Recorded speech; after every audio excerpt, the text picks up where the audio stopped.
extent, I think, in the Senate. And I don't know if a reckoning with those people is coming. I would like it to. I don't know if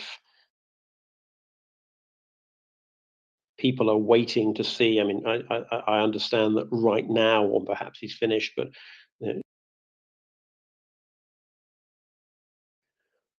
that aspect of their party would go away. But I wonder if it will go away quick enough to give. Somebody said we need to replace. I think it's Peter said we need to replace MTG with someone else, but that isn't going to happen until next year, November at the earliest. So it's not going to happen. She was just reelected. Yeah, she was just reelected, and Nick, there's enough lunacy to go around in the Republican Party so that you can elect another lunatic, or one who is even damned crazier than the one occupying the seat right now. What was MTG reelected? I know Lauren Boebert was sort of won by about sort of 8 votes or something. Yes, but I didn't realize MTG was also standing. So so that isn't going to happen, and we can sit and say, oh well, I wish these people would go away. Well, I think the sane wing of the Republican Party, has to explicitly stand up to these people a bit more, rather than what I see at the moment, which is where they tend to go, yeah, of course, we don't take those guys. They're not a major threat. And then, like you say, 17, did you say 17? Someone say 17% of Republicans support aid to Ukraine. Now, maybe there's some don't knows, and maybe there's some who mildly support. But I certainly don't get the impression that a large majority of the Republican base is clamoring for more support to Ukraine. And so, again, those, the pro-Republican, pro-Ukraine Republicans have to take that calculus into account when they're looking over their shoulder at their seats and their re-election. So, I think I would like to see, as I said, a little bit more testicular fortitude from that particular group of people. Maybe, Axel, you can help them grow the balls they need? Well, I'm not a voter in the US. I'm definitely a conservative, but I'm as centrist as they come. So I have views which are probably not tolerable for certain parts of the Republican Party, and I'm quite sure they're not tolerable for certain parts of the Democrat Party. And I couldn't care less, because I fortunately don't have to vote for them. Where I have to vote for them, I would probably have to candidate myself in order to make myself heard, and would probably fail because they wouldn't like me because I'm an immigrant. So what? Who cares? I don't mind. What I can definitely tell you is that we should abstain from constantly drawing false equivalencies. So before we go further to discuss the abominable persons on the fringe bench of the Republicans who gain so much notoriety, they gain so much notoriety because the Democrats have put their squad, their irreconcilable squad, with all their radical Islamist, super progressive, woke, and whatever kind of views, and anti-Semitic, terrible statements of the past years. They put them in the ice cooler because they know they otherwise lose elections. And this is what the Republicans still have to do, and they will do it because they want to win elections. That's all there is to it. CPAC has the lowest attendance in years. That's great. Many Republicans who feel completely disenchanted with this are not even polling at this point in time. It's the same thing as always. Republicans tend not to poll properly because they don't like the questionnaires and they don't like the questions. And this is extremely well known in the industry in the US. You could ask around if you want to. I'm a foreigner. You don't have to believe me, but you can ask around. You'll find that out. It's quite easily discernible. You can ask Randy, he will tell you that. You can ask many people in the industry, they will tell you exactly that. The RCP average of polls is reasonably okay, as I'm led to understand, and it's fortunately not the Pew Center, and it's definitely not any of the other biased forms of centers. But it's irrelevant in that regard. What is relevant is that people want to win elections. They now have to currently appeal to their various bases. They have to shift around, and they have to find a way to navigate away from candidates they cannot tolerate. They know that. So, and whilst certain pollsters say various things. Now, they do not ultimately matter. What matters is winning. Now, in order to get to winning, and this is, I'm sorry, the obligation of the executive is to communicate with the public. At the moment, the executive is held by a reasonably conservative Democrat. That is from my perspective. By someone who is not as far left as he could have been. He's definitely not as far left as the previous Democrat who held the presidency. And that has helped. And he, unfortunately, cannot, for many good reasons, communicate as much and as often and tour the United States as much and as often as he probably would like, because he likes to engage with people. Unfortunately, he also has a VP who cannot communicate well and polls atrociously. That's a massive, massive issue. It's a burden, because the job is a burden. The job of every president. If you look at the photos of each and every president of the last 4 decades, and I've done this once just for fun. And if you look at the photos of each year, do yourself a favor. Year 1, year 2, year 3, year 4, and if you have a second term, go through the second term. You will see the aging process accelerated. It has accelerated even further since essentially the Clinton years, for various reasons, which have to do with media attention and the likes, and the ever-increasing frequency of our media society and the demands in terms of travel, world travel and the likes. And communication hasn't made it any easier. They sleep on average less. The previous president's doctor told of a statistic when he came in right at the beginning. This had nothing to do with Trump. It only had to do with data they had shared, and he had shared with his predecessor, of course, as well, is that presidents on average now slept significantly less than before and more interrupted. And the last president who was an exemption was the one who pushed forward and didn't really care what everybody said, and that was George W. Bush, who just said, fuck it, I'm sorry, I don't care, I'll sleep as I want to sleep. Thank you very much, because otherwise I can't function. Whether that was good or bad, I don't vote on this, but I'm just telling you. These are, unfortunately, irreconcilable challenges for the person in office. This will not get better. This president has aged.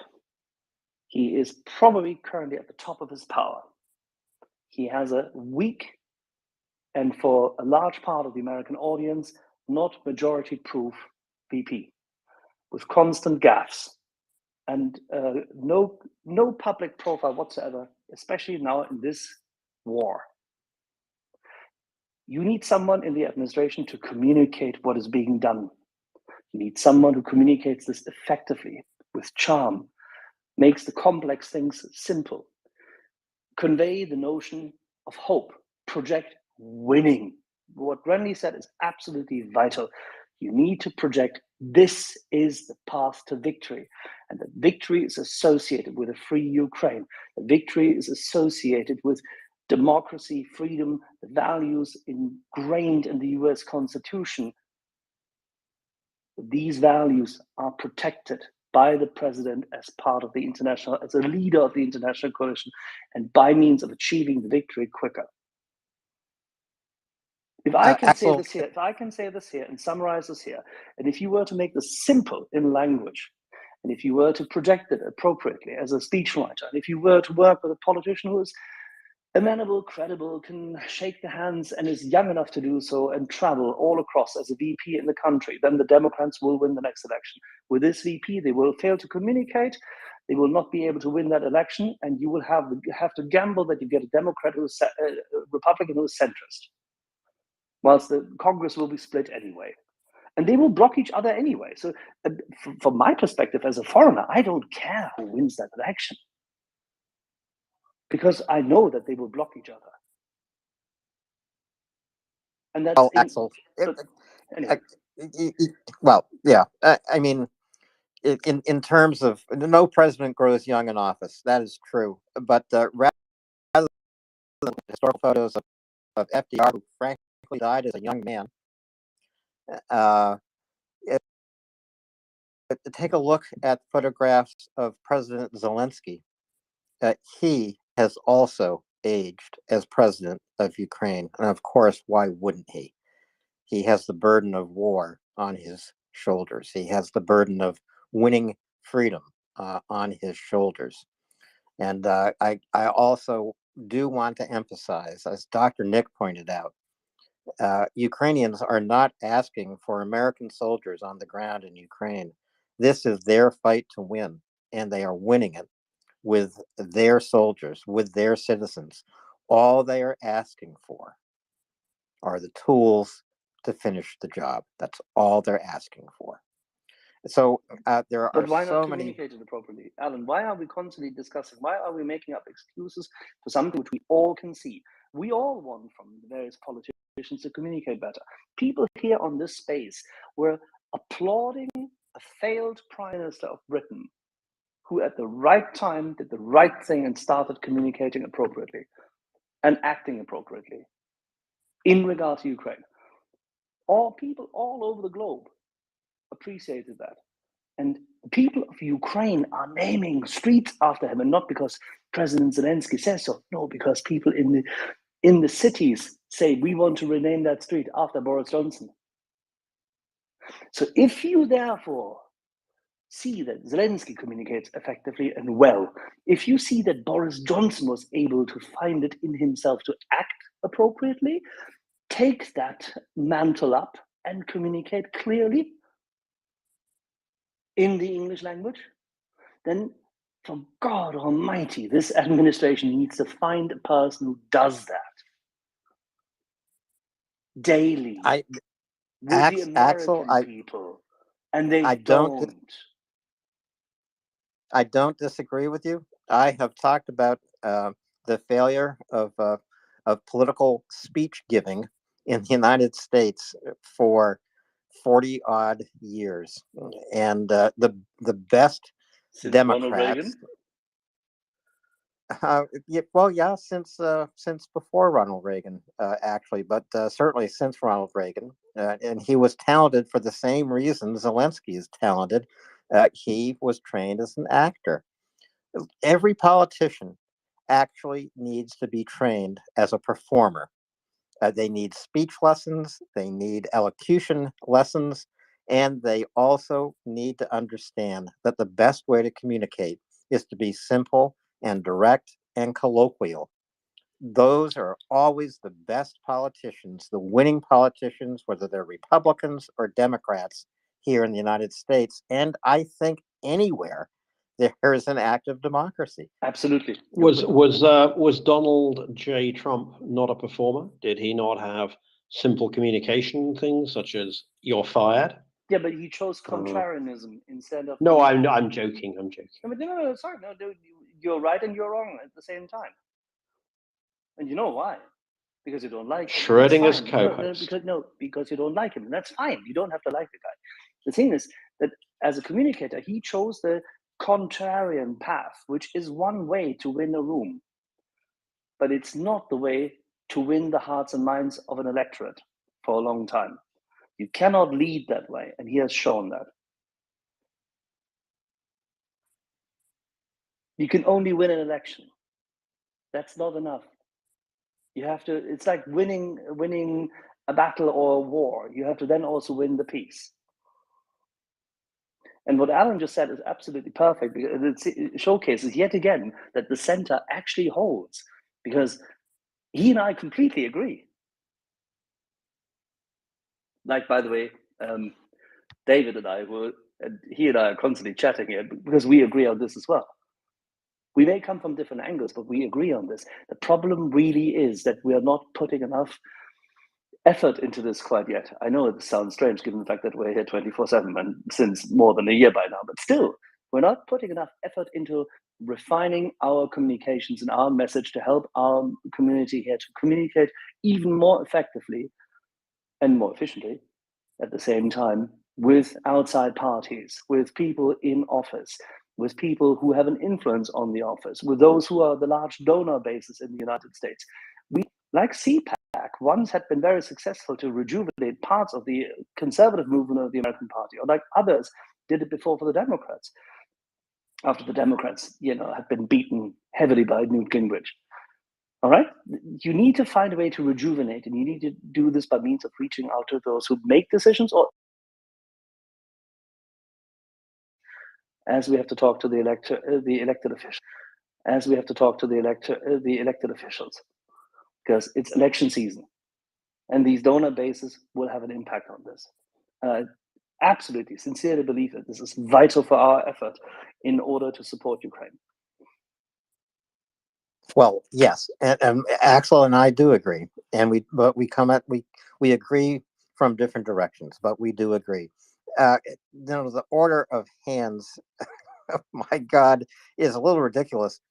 Peter, you have been so patient, so I feel I must go to you, but I also want everyone to please try to be concise. So I'm going to go to Peter, to Angry Ants, to Patrick, and then to Dr. Nick. Peter, thank you for your patience. Go ahead. Yeah, that's fine. Yeah, I agree with everything Axel's just said, which was said very brilliantly. One thing that bothered me about the other speaker earlier on was that he said that America has been other wars of genocide around the world. I think this totally misses the point. The point is that this is a very different war. It's a war which threatens NATO. It's a war which threatens the West. It's a war which threatens small Balkan state countries. This is an expansionist plan by Putin, and if it had gone his way, he would be invading other countries, as he probably intends to invade Moldova, which is obviously not NATO. But it is thanks to the Ukrainians and to their losses and their fight that Americans, UK military, European military are not on the ground fighting themselves. And, for those who say, oh, there's been genocides around the world, or, oh, there's this, that, and the other, they're missing the point. They really are missing the point. And that has to be made very clearly to the Americans. The other point is with the extreme right of the Republicans, if they say we support Putin, what they're really saying is we support genocide, we support the fact that democracy can be turned over. They can also say we support China having a go at a certain country there. Are the Republicans really going to say that? Well, we don't know what the Republicans are really going to say, Peter, Yeah.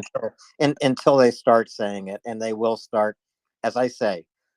Campaigns really never end in the United States.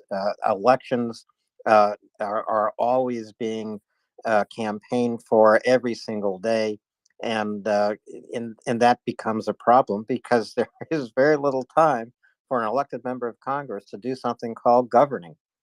Which they are required to do. This is why they're elected. And but I do appreciate your points.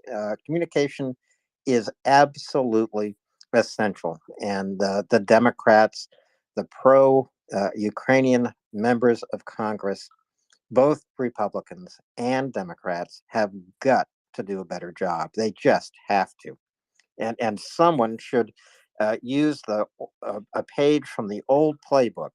You get up on the floor of the House every single morning. Get up on the floor of the Senate every single morning when you have free time to give a speech, and make that speech about why the United States is supporting Ukraine, why Ukraine must win. All it takes is 1 minute, 2 minutes, 3 minutes.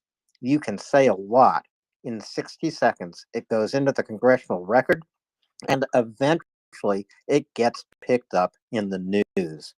When you've stood on the floor of Congress 100 straight days to talk about an issue that is as critical as winning the war in Ukraine, someone is going to come and put you on nightly news or on a Sunday news talk show and talk to you about it. Why are you doing this?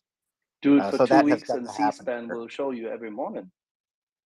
Yes, and C-SPAN is my absolutely favorite television station. But Peter, I do want to move on to some hands because we have so many of them. Can we do that? Yeah, Quick, sure. quick. Wait, listen Thank carefully. you. Listen Thank carefully. Listen carefully. Nobody hears this, but Alan, it seems you and I are the only ones who watched Book Club in the 90s on C-SPAN. One of my favorite shows. Okay, so Angry Patrick, Dr. Nick. Angry, go ahead. Perfect. And it's a good conversation. I'm glad we're kind of coming around to this point. But a couple of things that we have to do as everybody who supports Ukraine is work to communicate better and do everything we can possibly do to support the people who are supporting Ukraine. I mean, that's basically it, in my opinion. We've got to get away from talking about the fringes on the left and the right.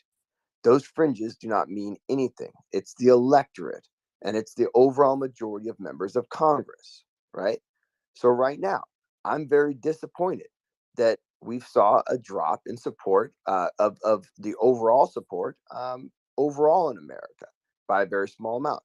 I'm very upset that the Democratic Party has the Democratic voters have dropped this.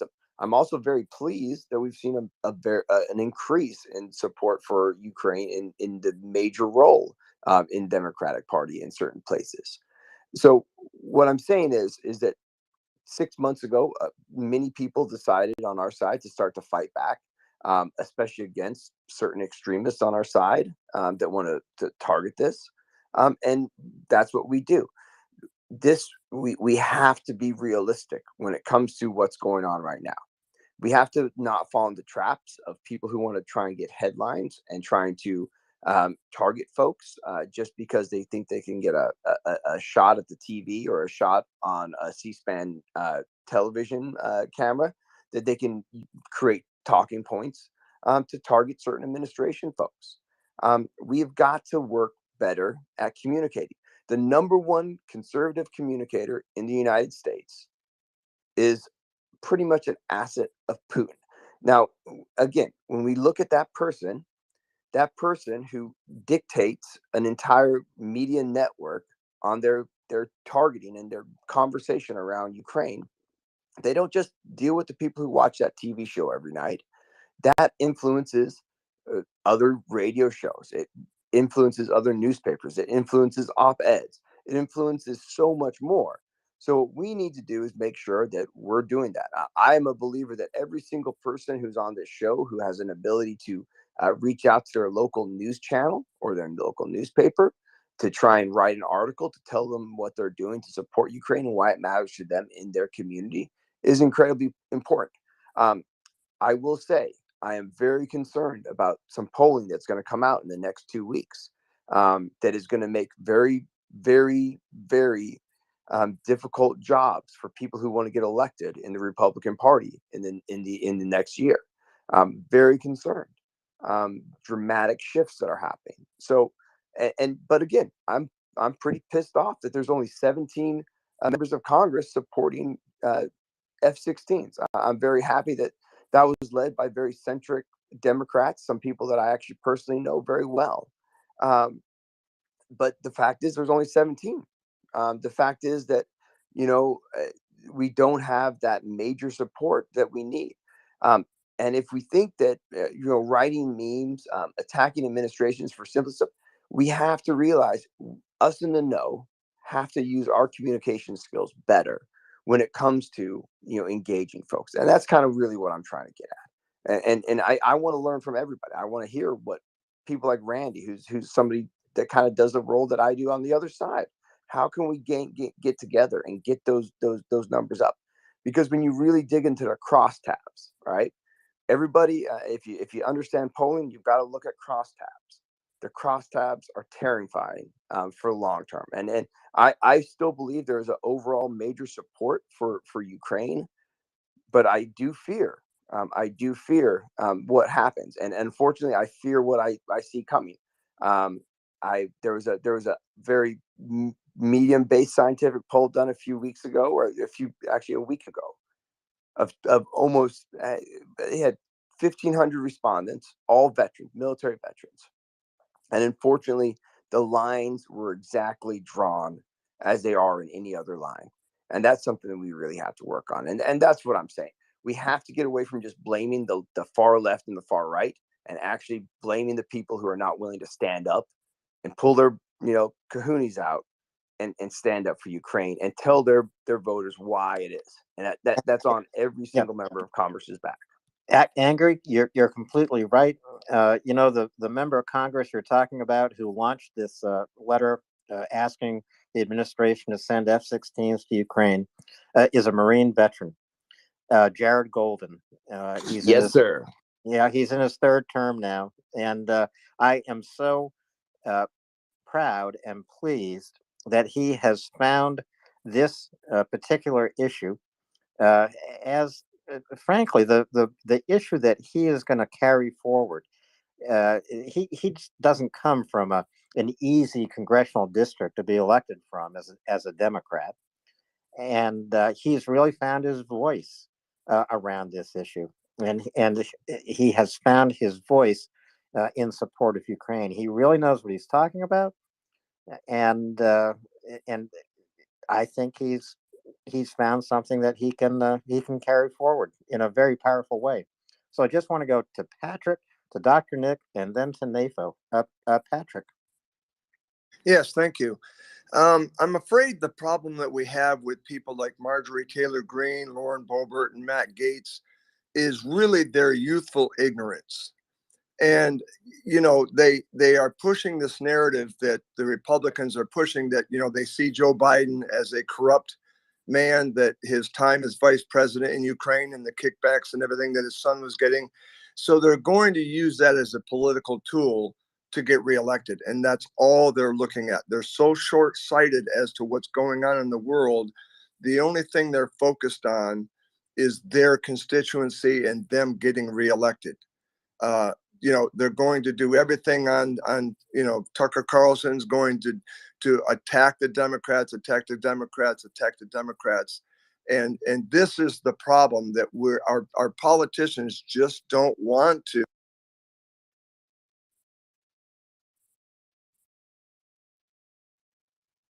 Patrick, you're breaking up a little. If you can maybe find a spot in the room with a better Wi-Fi reception, or perhaps like Snoopy, put some telescopic ears on your head to get a better antenna going. But you're going badoing badoing. I'm sorry, is that any better or no? A little bit. I think sometimes these things are caused by people overdriving the microphone, so don't get too close to the phone. Oh, okay, I see. Well, I don't know if you heard what I was saying. Yeah, Nick, I think Patrick actually has a problem with his connection. Patrick, what I'm going to suggest to you. So yeah, I'm in the Philippines, so it may be that. So I'll just step down, but I hope you got my message anyway. We got the gist. Thank you very much. If you want to drop down and try and come back up when you've got perhaps a little bit of a better connection, we'll be happy to have you back. Okay, thank you very much. Thank you, Patrick, and thank you for coming up as a first-time speaker. Really appreciated it, and so please do come back. So Dr. Nick, and then to NAFO. Dr. Nick. So in some ways, I think what Patrick said kind of taps into some of what the problem is. In that, but let me step back a little bit. If you go back to like the 2016 election, both Trump and Bernie Sanders, they really activated this part of the American electorate that was feeling very disenchanted, all that was engaged in politics. And, but the populism that came in particular from Trump was this very showmany, kind of like Axel talked about, engaged in this very negative type you know, contrarian discourse, and you know, kind of like a WWE type, um, you know, showmanship stuff that people just, you know, of a certain type were very attracted to. And an example of that most recently was what happened at the State of the Union. You know, when MTG shows up with that big white balloon, and it was just an absolute circus. And she's hooting and hollering at the president, you know, acting like just low life, you know. And the thing is that, you know, so my students had asked me about this actually. It was kind of ironic. And I was just like, you know, it was an embarrassment. It used to be a time in American politics. I'm old enough to remember back when American politics was more civilized. When you could have, no matter who was in the seat of the presidency, that, you know, the other side may not be exactly 100% on board with everything that the president was doing, but there wouldn't be hooting and hollering, there wouldn't be showmanship, there wouldn't be stunts, there wouldn't be anything like that.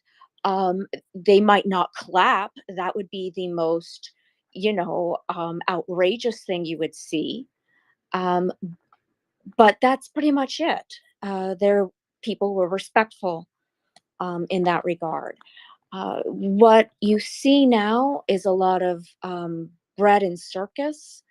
And, you know, I worry, I understand that right now this is kind of at the fringes, technically. But I worry that what this will lead to is apathy for people who are kind of in on the margins, to become disenchanted with politics, to feel that, you know, they don't want to get involved, um, to, you know, just turn away. You, That's one part of it. Go ahead, Alan. you know, Dr. Nick, like you, I remember a time when there was civil discourse in American politics, and this might surprise a lot of people, but you know, when American politics was in a way at its most civil during the Watergate hearings, because the United States at that time was in a constitutional crisis, and senators on the Watergate in the Watergate hearings, and members of the House Judiciary Committee who were investigating and indicting a president stood up and did their job, but they did not showboat. Frankly, they really didn't. I No, mean, you look. You go ahead. no, they really didn't, you know. And the interesting thing about that too was that the Republicans, even though it was their person in office, you know, went to him and said, "Look, there's this evidence. We have it, and you know, if you go on with this thing, we're going to vote against you." And Nixon did the honorable thing and resigned. And so that is just, you know, kind of the difference. And it reminds me too, kind of what I was thinking about what Axel mentioned about Boris Johnson. I think the difference that you have here is that politics isn't really that way anymore. You know, oh, in England, in the United Kingdom, uh, it always shocks me, and I talk about parliamentary politics. Um, it just blows your mind how often you'll have situations where, you know, because of the fact that they have those votes of no confidence and it requires just a 50% plus one vote, where, you know, politicians will just resign, you know, that if that's what happens and that's what they're supposed to do and that's it, and they leave office and there isn't a big, you know, hubbubaloo. Um, and that's just, it's like, people stand on their morals. They do what you can engage and do the things that you're supposed to do in international politics and have the courage of your convictions to do those kinds of things. But by the same token, if you've done something wrong, they also will, I understand initially he resisted resigning, but then when the chips were down, yes, he did, and he walked away, and there wasn't this big stink about it. Um, and that's one of the things that I think really differs about politics here versus politics in other places in Europe and other places, that are comparable. Uh, it's just completely different in that regard. The politicians don't necessarily have um, that sense of honor or duty. I mean, could you imagine if somebody like George Santos was put up in a position in the United Kingdom? There would have been a vote of no confidence already, and he'd be gone.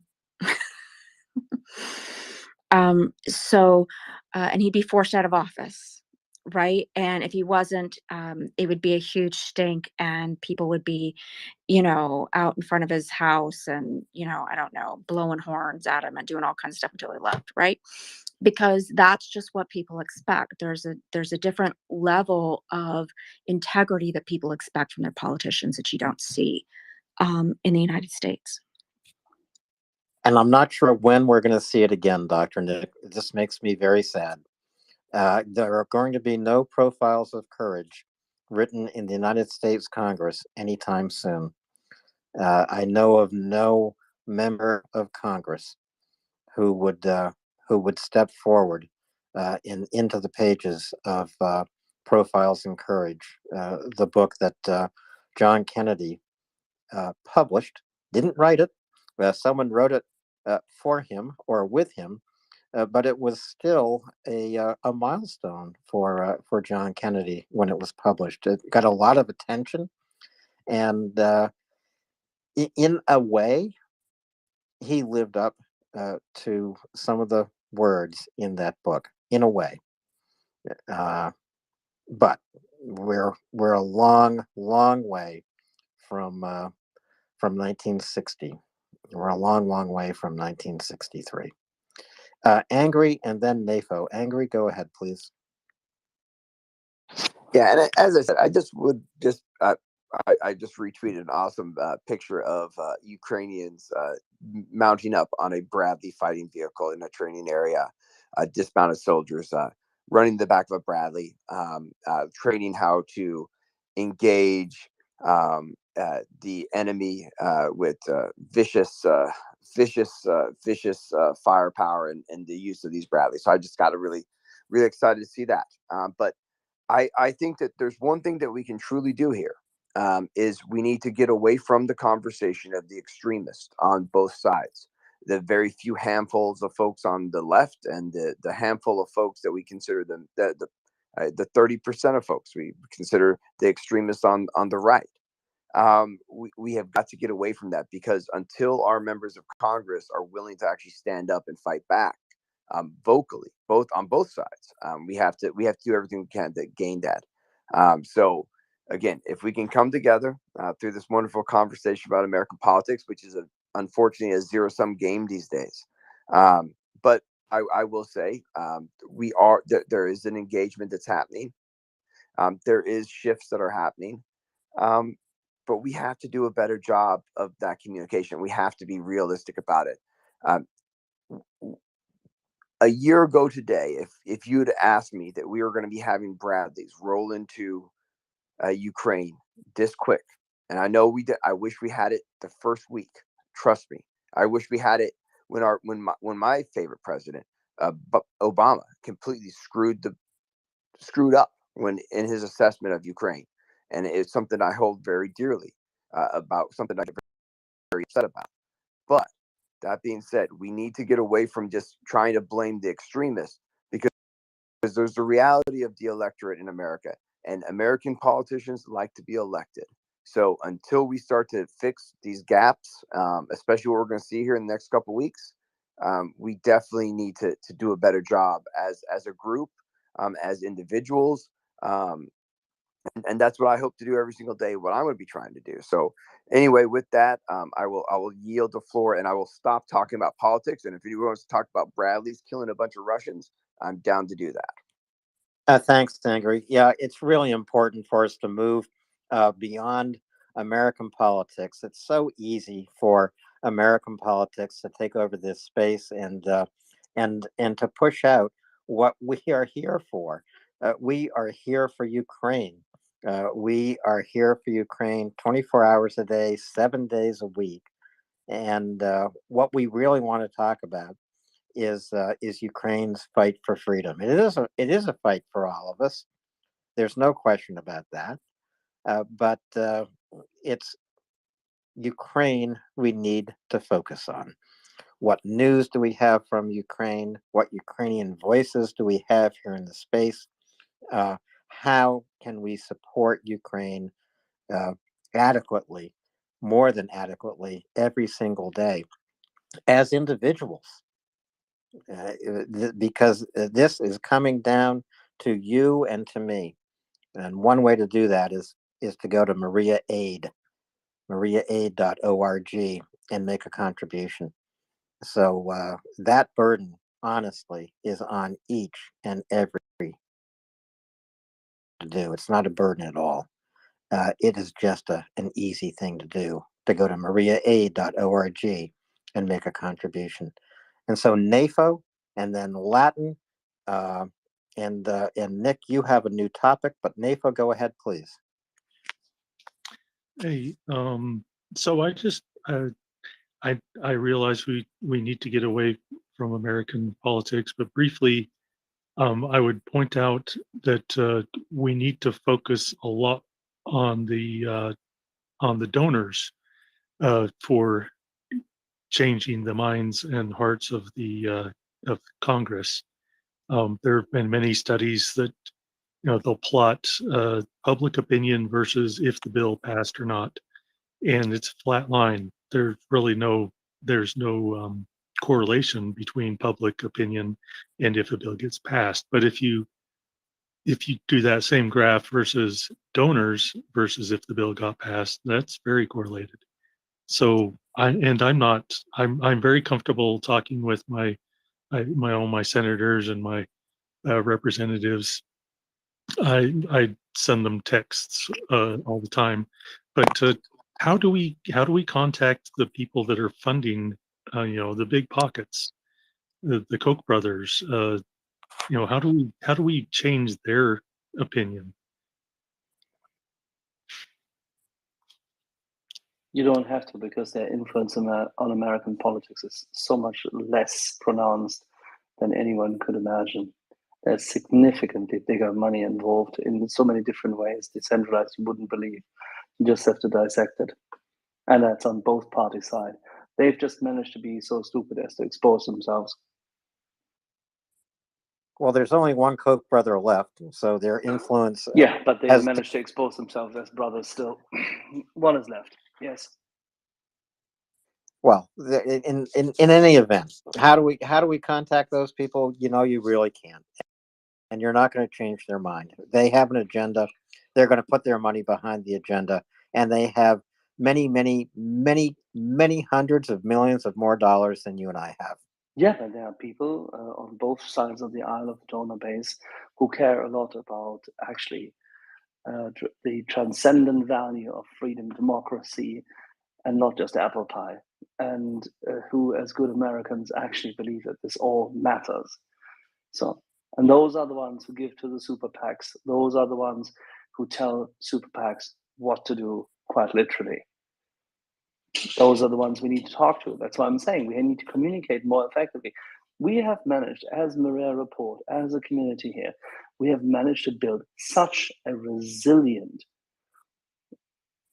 very, very intricately woven web and network and capacity to reach out to people, what they would have called in England, on all stations.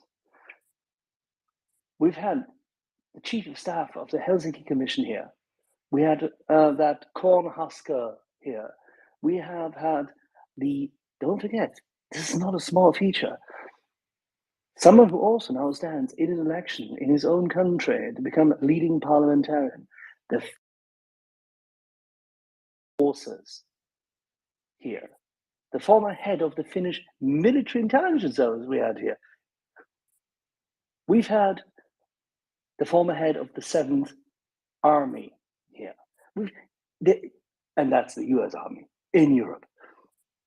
Think through who we've had here. We had Benjamin L. Schmidt here, one of the leading former deputy national security advisor for energy, global energy in the Bush administration here. We had one of the Brzezinskis here, fortunately not the blonde, the platinum blonde one on television, and not the ambassador, but the ambassador will come. We've had numerous people with deep reach into all walks of life here.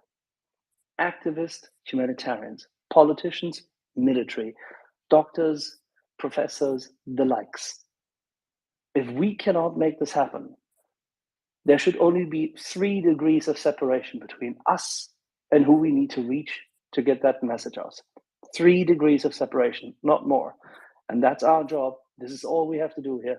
We have to think about how to advocate appropriately, because the facts we have discussed here, the data which we generate here, the data which we process here, the Socratic method with which we discuss here and trying to stay civilized, even if from time to time things go yippity-doo-dah and yippee-ki-yay, we will be able to communicate to people who are equally serious as we take this cause serious. So I can only appeal with you, I can plead with you, I can beg with you to do exactly that. Open your mind, sit down later when you're off the space, think.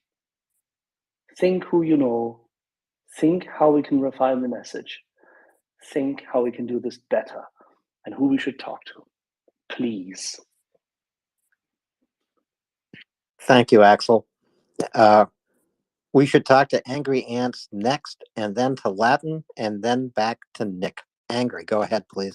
I'll make it quick, and this is for Axel. I agree with you, and it's what we all should be doing 100%. And the yippity doo stuff, that's all band together and use that as power. For the the talking about the donors. Actually, in the United States, this is actually an incredibly good tactic for folks who use high level pressure campaigns on either politicians or groups. Every single donor is disclosed when it comes to politicians, whether you're a local congressman, your senators. You can go to the board of your state's board of elections, and you can find every single donor.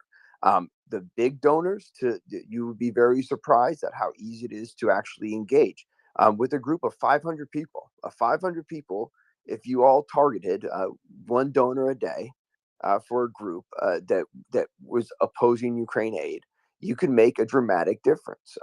We were talking about the people who these people support everybody. They're spending money to get bills passed, to lobby for bills. They don't care about anything. They don't care about Ukraine. They care about their bottom dollar. That's the way funding for campaigns go. So when you go through those, the election reports, your donor reports, you're going to see all kinds of corporations. One thing that I've been very disheartened is the lack of open and loud support from the corporations in America and corporations around the world. Besides simply pulling their products from Russia, they've not really stepped up, and I think that that's a very unique way to actually go in, target the individual major big dollar donors, but also the companies and corporations that fund these politicians. Some on both sides of the aisle that do not support Ukraine vocally enough. And especially the ones that are openly opposing supporting Ukraine. If there's a donor on that list, they should be getting tagged in every single post coming from every single one of us on this space. And if we can if you want to get a list together of members of Congress that we want to look into who their donors is, I would be happy to make that list up, and I'll take that challenge on to make that 3 degrees of separations and make certain groups feel the pain of what Maria A can do when we organize together to target a group. and tell them where their money should be going and why it shouldn't be going to people who do not support Ukraine. Well, Angry, war scares corporations, except for the ones in the armaments business. But why doesn't General Mills put Malcolm Nance on a box of Wheaties? He has a great stamp that Ukraina Poshta has just issued. But if I were General Mills, I would put Ukrainian heroes on boxes of Wheaties. Everyone from President Zelensky to Malcolm Nance to, I don't know. There are so many heroes in Ukraine. That's what I would do if I ran General Mills. My Wheaties boxes wouldn't have Bob Richards on them. He was a pole vaulter back in the day. It would have President Zelensky, Sarah Ashton Cirillo, Malcolm Nance, James Vasquez, Rip Rawlings, those and Patron. Put Patron on a box of Wheaties. That's what I'd do. And you have a good point, Angry. So on to Latin. I think Latin might have some information for us about Su-34s being shot out of the sky. Well, hey, Alan, thanks. I was going to mention something about the some interesting bits of information that came out, and I can share it later about that incident yesterday. But there's another piece of news that's just moved on NBC that I think is significant, and I may be wrong. It might have been out a little earlier today, but it's important. The NBC is reporting that there are 2 Ukrainian Air Force fighter pilots in the U.S. now, and that they are there for the purpose of establishing with their U.S. counterparts time and kind of the what that transition course to F-16 will look like. This is a concrete step. It's a small step. It may not be the announcement of delivery of F-16s that we're all waiting for, and but it is important that it's in motion. That is a very important step because the transition to Ukrainian crews by Ukrainian crews to the F-16 will not look like it'll be different in many ways than what the kind of by the book transition and the way that the U.S. would transition typically in peacetime. Foreign customers, foreign pilots that, for example, from the Netherlands, they used to have a course that they ran in the U.S. For obvious reasons, for the reasons of the urgency of the situation and of trying to shorten that. So they're going to be trying to shorten the course, but they're also going to be looking, I think, probably at making sure that these crews are fully capable of operating that aircraft in its entirety, in its full multi-role capacity, with the weapons that will be provided initially, at least, to Ukraine. So we've said it before in this. I've been one of them that have said, I guess, for me personally, it kicked in probably around the fall. That F-16s are definitely on the way, and so this is just one more important and concrete step in that direction. Thanks, Latin. I think that that's 100% right. But let's take a look at the Su-34 getting shot out of the sky. I mean, and if these Russian planes are going up there to drop their winged bomb, they are going into a danger zone where Ukrainian ground-to-air defense is going to take them out, right? Yeah, and I think this will be a subject that the Doolittle wing will get into in quite a bit of detail. I know that Colonel Jeff has been kind of considering and looking at this, and he's going to have some things to say about it for sure. His area of expertise is going to be interesting to hear what he has to say about it. Now, had this subject of the Russian glide bomb Had this come up already earlier today in the space? Yeah, we went through this in quite some detail, given the fact that the glide bomb is relatively dumb, relatively unspecified, has to be launched in order to be effective from exactly that space within the yeah, within the air battle, which the Russians cannot easily occupy. That it's quite unique that they would try this now. Technically, they can only use that thing in their own airspace, so they could technically target Kharkiv if they like.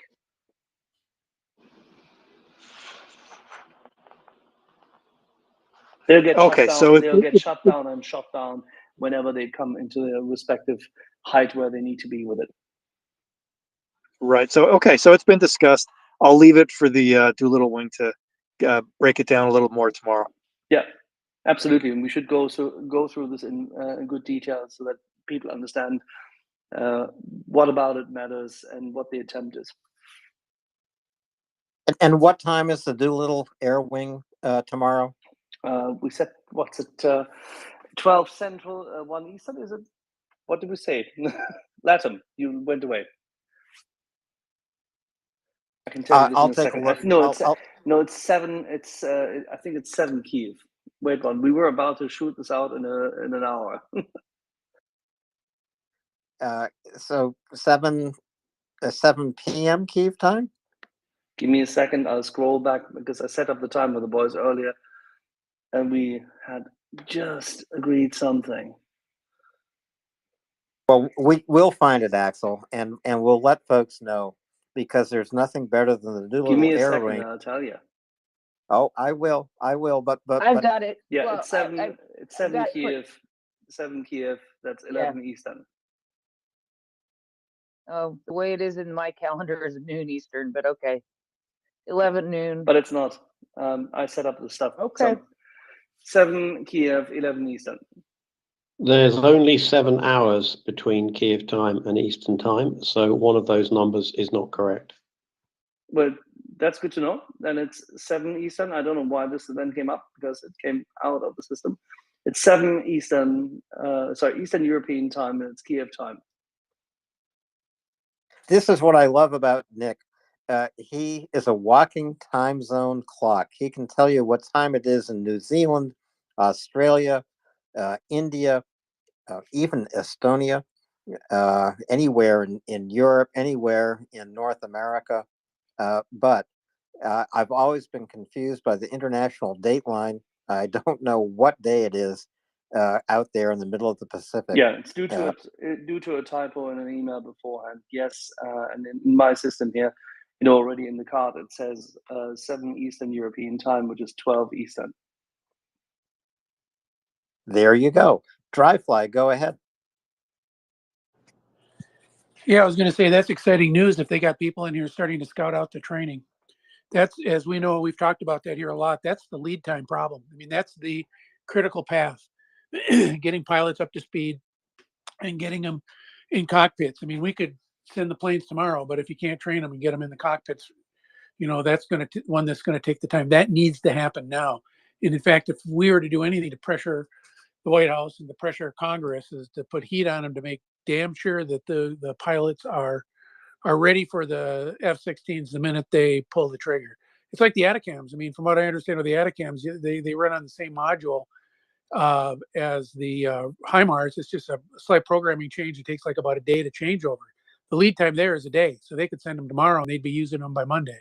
So flying these planes, that's not the case. It's going to take much more time, so we need to get that done. That needs to get done, and I'll listen.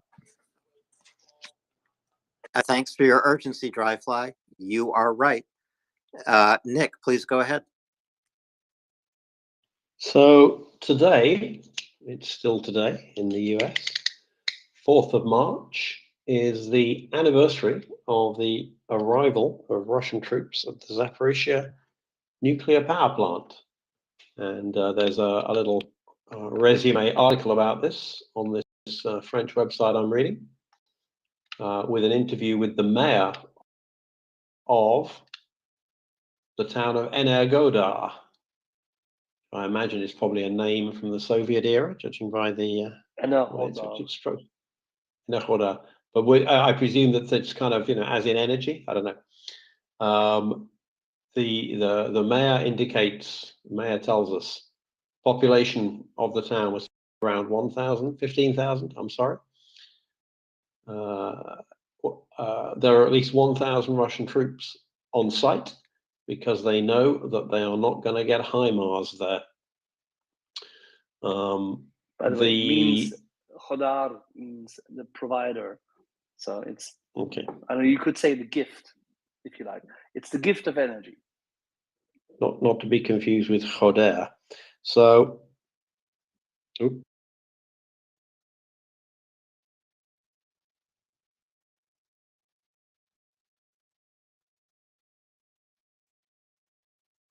Nick, I lost you.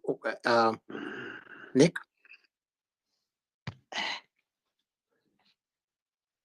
Nick, can you hear me? He's fighting with a microphone, which probably has fallen down somewhere. Okay. Well, Axel, who is with us right now is Chuck Farrer. Chuck, it's great to see you tonight, and thank you so much for coming by. Your latest Bakhmut map is up in the nest, and we should go to that right away. Thanks, Alan. Hey, Axel, everybody. Good to hear from you all, and of course, the war is still going, I guess.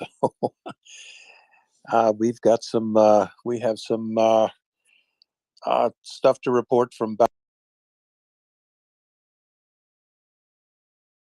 Bakhmut.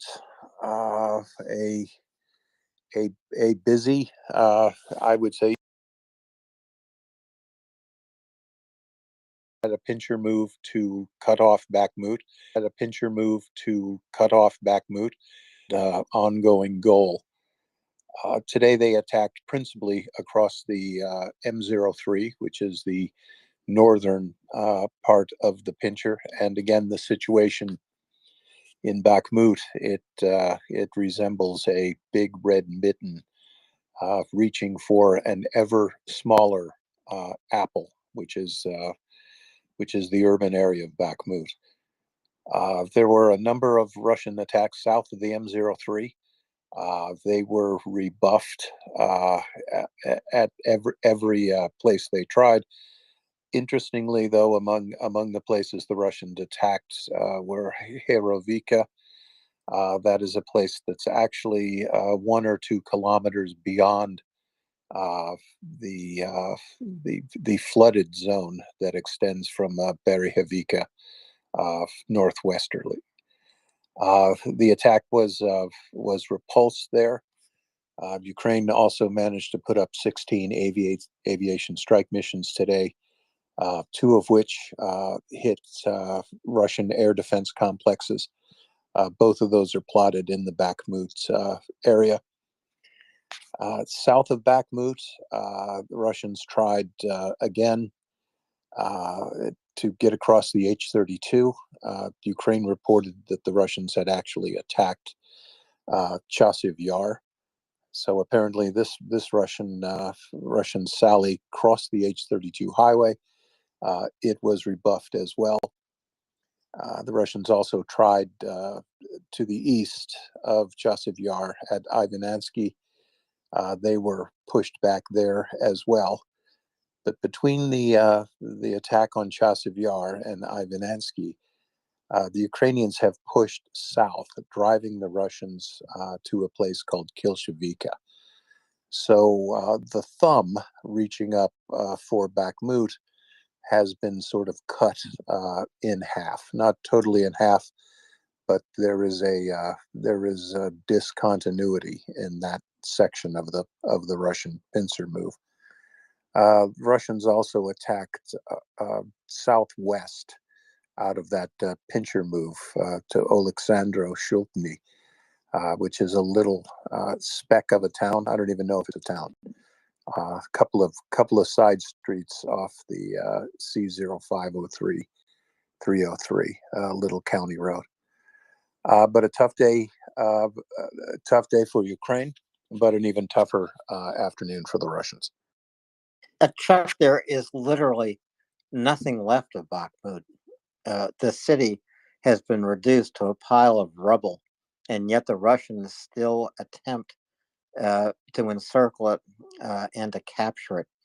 What do they get for this expense of force and lives and materiel?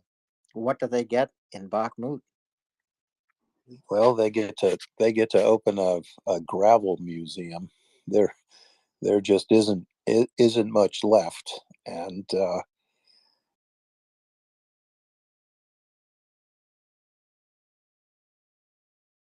doesn't change the fact that this city is of zero strategic value and only limited tactical value.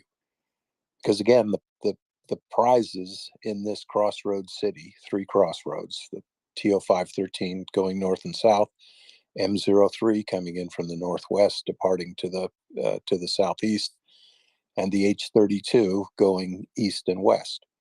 The prizes are the M03 and the H32. And the M03 heads up to Krematgorsk. That's important. The H32 goes to Kostantinivka. That would be important. But these two roads, no matter how much Wagner wants to score this as a victory, those two highways diverge. And you might have one, but you can't have both. And I think the time is approaching where the Ukrainian forces are going to pull back, withdraw from the urban area. There are sufficient Ukrainian forces to make this a repositioning, not a retreat, but an orderly fallback. And there are some very, very strong natural defensive points around Chasiv Yar. So the Russians have managed to bomb Bakhmut basically into gravel, and that's all they're going to come up with here, I'm afraid. And the Ukrainians have had weeks, if not months, to prepare those defensive positions they might fall back to.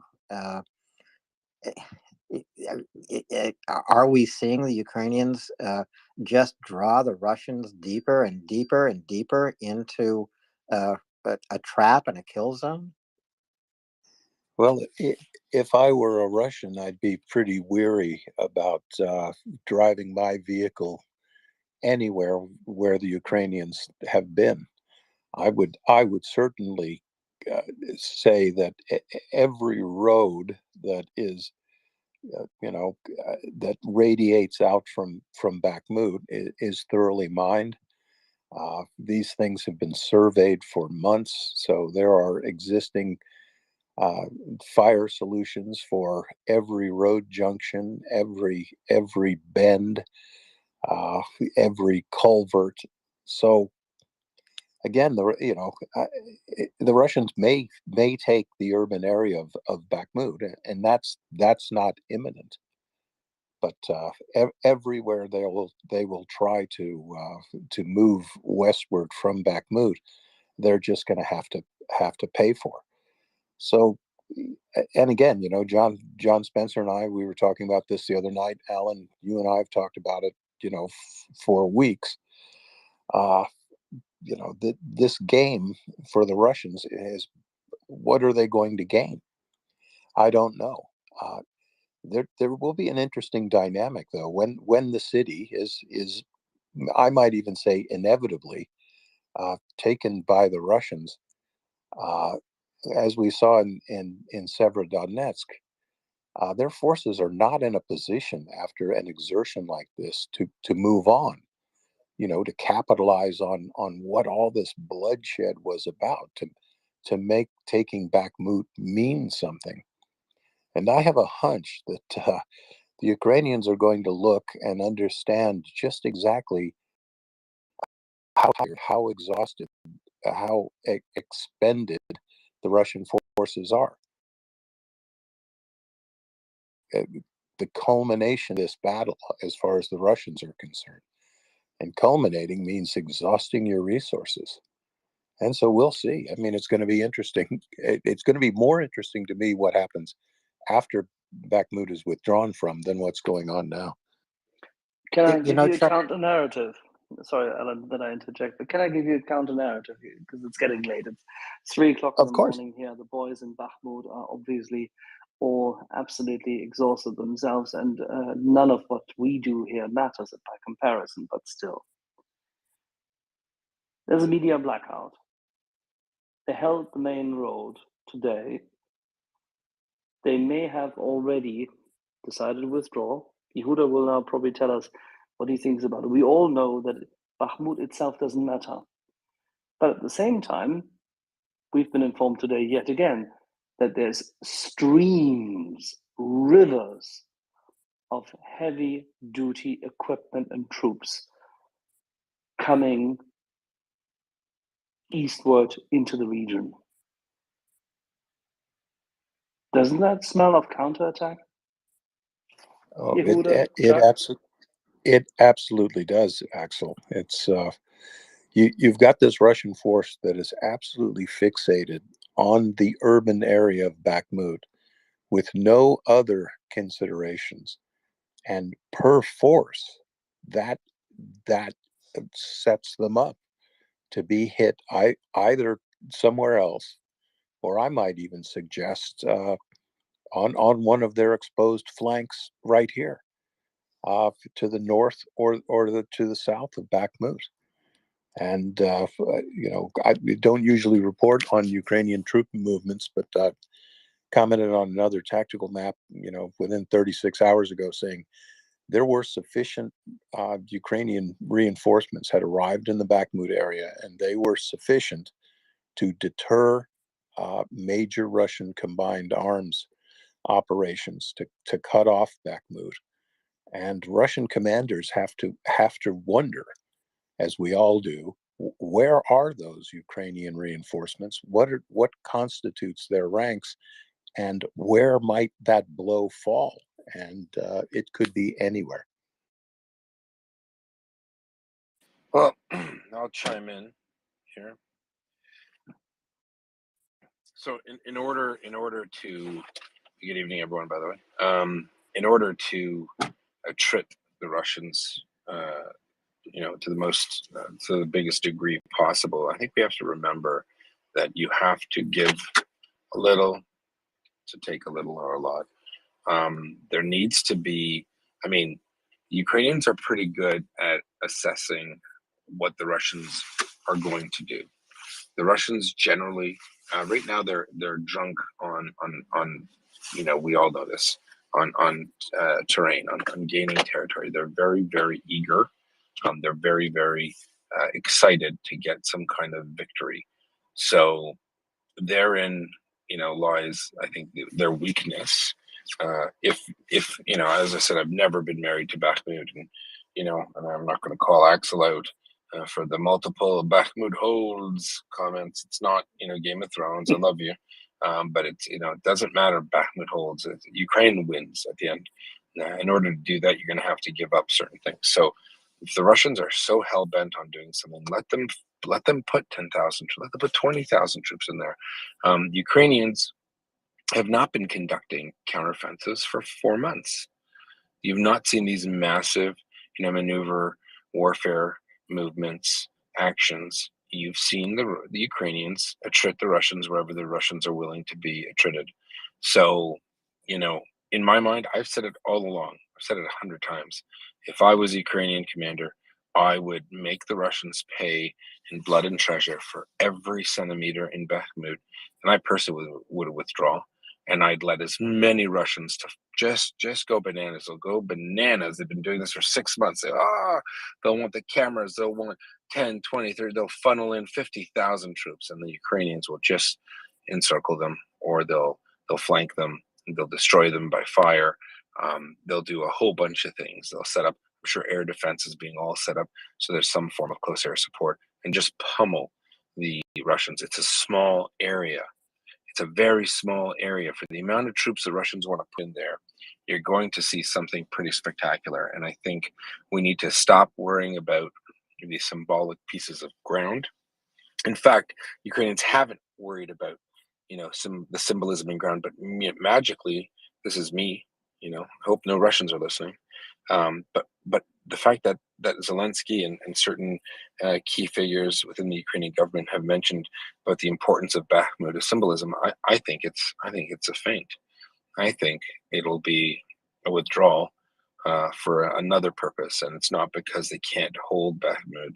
It's because there's probably a critical mass of Russians that are dying to die. Basically, they're dying to get in there, and remember, the further west the Russians go, and their line isn't synchronous. It means if you look at a map and you see a line going from north to south, and then all of a sudden you see this bulge going west, 15, 20 kilometers, and then it tapers off and it goes down north south. That means that you have Russians sat at a place that is not advantageous for them.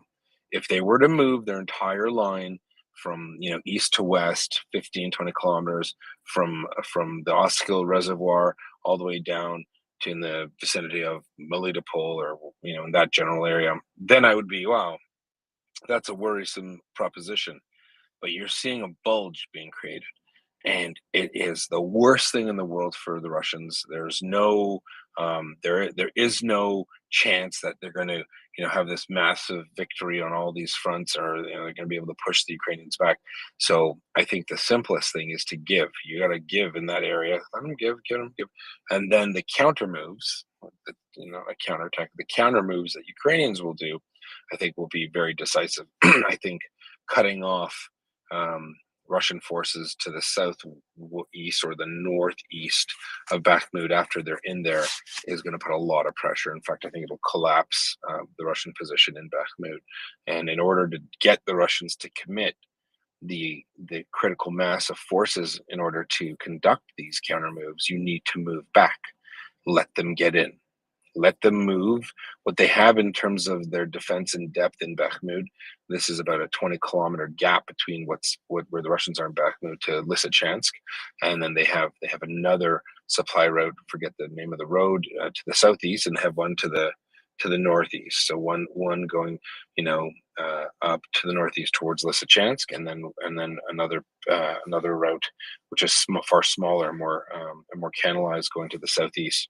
So the Russians don't have a lot of egress capability. They don't have the ability to leave the area should they feel they have to, and if they would, they wouldn't be able to move more than BTG at a time. So I think it's a trap, as the Admiral Octopus says, and I think that's where we're going.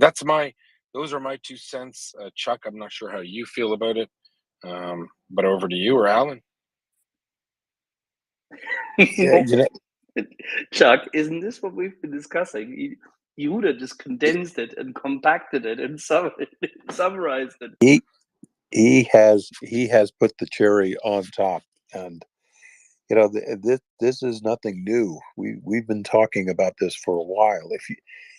If on a battlefield your enemy is compelled to do something, whether you're compelling to make him do it, or his boss is compelling to do it, if you know what the enemy is going to do, then you can be waiting for him. And and again, as Alan pointed out, this is a fight that's been going on for 6 or 8 months. I think very conservatively, the Russians have expended 15,000 men at least to try to take Bakhmut, which is a place. It doesn't matter how many Russians give their lives to take this place. It is still of zero strategic value and only limited tactical value. And as Yehuda has just said, this will make perfect this big fat bulge sticking out in their lines. And the Russians are so concentrated on Bakhmut itself. What they need to be worrying about tonight actually is their own northern and southern flanks. That's what they need to be worrying about. But they're not, because somebody wants a pat on the head from Vladimir Putin, and they're going to get a pat on their head, but I think it's going to be by Ukraine. Yeah, no, it's it's the next question to the lay listener is, well, why now? Well, the answer is simple. Ukrainians were in a position where the Russian force concentration was manageable, and the Russians on certain days were willing to lose literally between 800 and 1,200 men a day. So the Ukrainian commander says, all day, every day, I'll take that for $1. All day, every day. If we can literally, the numbers actually, I mean, I think Chuck's being super conservative. We look at maybe the last 3 months, we look at 15,000 at least, but I suspect the number of dead Russians between Bakhmut and Lysychansk is closer to 50,000. That's how many Russians have been sacrificed to gain that terrain. And so for the Ukrainians, that they might have come to a position where, you know what, this is the extent of where we're willing to fight this attrition, attrit the Russians. Now let's go for something a little bigger. We know the minute we give way, the minute we move back, instead of in a withdrawal, really, instead of there being squads and section sizes of Russians going up and pepper potting up to get a position, and then they get destroyed either by small arms fire or artillery. Now I think that they will get so drunk with quote unquote victory in their minds that they're just going to flood Bakhmut, and as soon as they do that, you're going to still have the Ukrainians on the west side of Bakhmut, on the ridges, the hilltops that are already entrenched, already good to go. You have them fixing the Russians just 2 kilometers, 3 kilometers west. They're still going to fix the Russians there. They're not retreating to Dnipro or Sloviansk or Kramatorsk. They're going to stay right there. But the Russians are going to be really disadvantaged by being very top heavy in a place they shouldn't be, and that's when the Ukrainians will have a much, much stronger incentive to exploit either the northwest, which is where I suspect through Solidar. I think they're going to push through there. That's just my gut feeling when I look at the terrain, and they're going to flank